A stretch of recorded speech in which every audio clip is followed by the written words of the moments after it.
คลิปนี้จะมาบอกวิธีใส่คำว่าเตอะ3เตอะนี่เนาะซึ่งอ่านว่าเตอะคือการเขียนบ่คือกันความหมายก็บ่คือกันวิธีใส่ก็บ่คือกันแต่ได้ใส่หลายแห่งในชีวิตประจำวันไผที่อยากเบิ่งเซฟคลิปนี้แล้วไปเบิ่งกันเลยเพราะมันอยากจะยาวหน่อยหนึ่งก่อนอื่นถ้ามาเบิ่งคำว่าเตอะตัวนี้กันก่อนเลยเนาะเตอะตัวนี้พื้นฐานที่ทุกคนเรียนมาแปลว่าของแม่นบ่แต่มันยังมีวิธีใส่อีก5แบบที่ทุกคนบ่เคยรู้มากรณีที่1ในการใส่เตอะตัวนี้ก็คือแสดงความเป็นเจ้าของเนาะทุกคนน่าจะรู้กันอยู่แล้ว แต่ว่าหลายคนก็จะมักใส่ผิดเพราะว่าภาษาลาวกับภาษาจีนเรียนบ่คือกันฉะนั้นแล้วทุกคนต้องจื้อโครงสร้างตัวนี้เลยก็คือเจ้าของตามด้วยเตอะและตามด้วยสิ่งของหรือว่าคนยกตัวอย่าง我的书ปึ่มของข่อยบ่แม่นข่อยของปึ่มนะหลายคนอาจจะยังเรียนผิดอยู่เนาะ我จะเป็นเจ้าของตามด้วยเตอะ书จะเป็นสิ่งของฉะนั้นแล้วเฮาต้องเอาเจ้าของขึ้นก่อนแม่นบ่อย่างเช่น小丽的爸爸พ่อของ小丽 กรณีที่2ใส่เสริมคำคุณนามและคำนามโครงสร้างก็จะเป็นคำคุณนามบวกเตอะและบวกคำนามซึ่งความหมายตัวนี้ทุกคนสามารถแปลว่าทีได้เลยอย่างเช่นเพียวเลี่ยง的花ดอกไม้ทีงามหรือว่า温柔的老师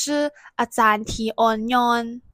กรณีที่3ใส่เน้นคนหรือว่าสิ่งของเฮ็ดให้คนหรือว่าสิ่งของกลายเป็นคำนามอย่างเช่นคำว่า吃的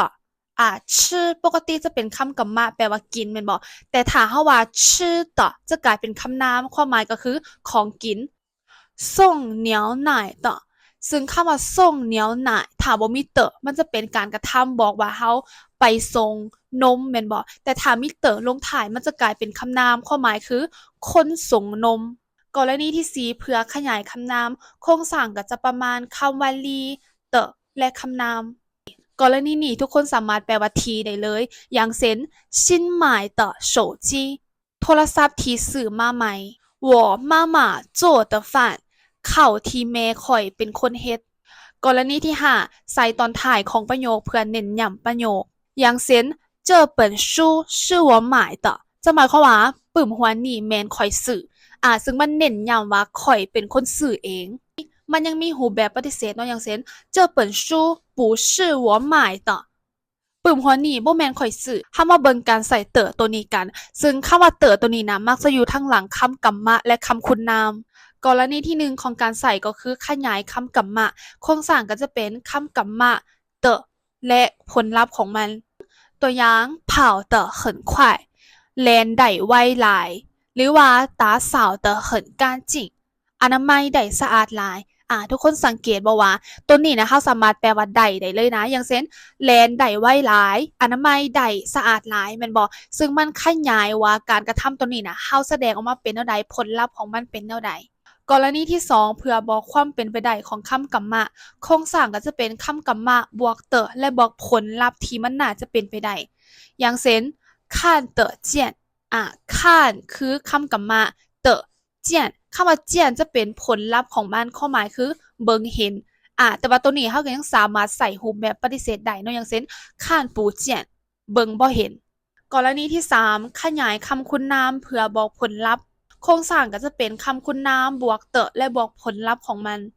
ตัวอย่างที่1我忙得没有时间吃饭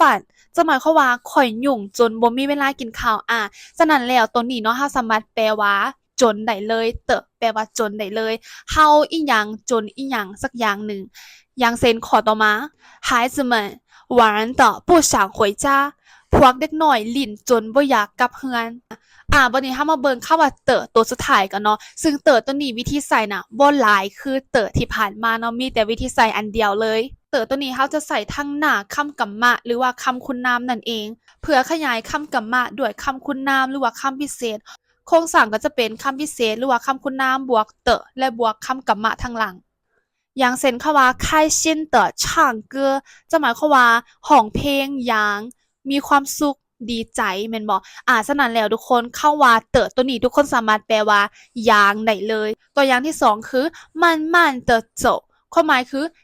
ย่างสะๆเห็นบ่ทุกคนคำว่าเตอะตัวนี้ทุกคนสามารถแปลว่าอย่างได้เลยไผที่มักการเรียนออนไลน์เนาะสามารถทักหาได้เลยตอนนี้ก็คือรับสอน HK1 หา HK4 แบบไลฟ์สดวิดีโอสามารถบันทึกในกลุ่มและกลับมาเบิ่งคืนได้ตลอดเวลาเลย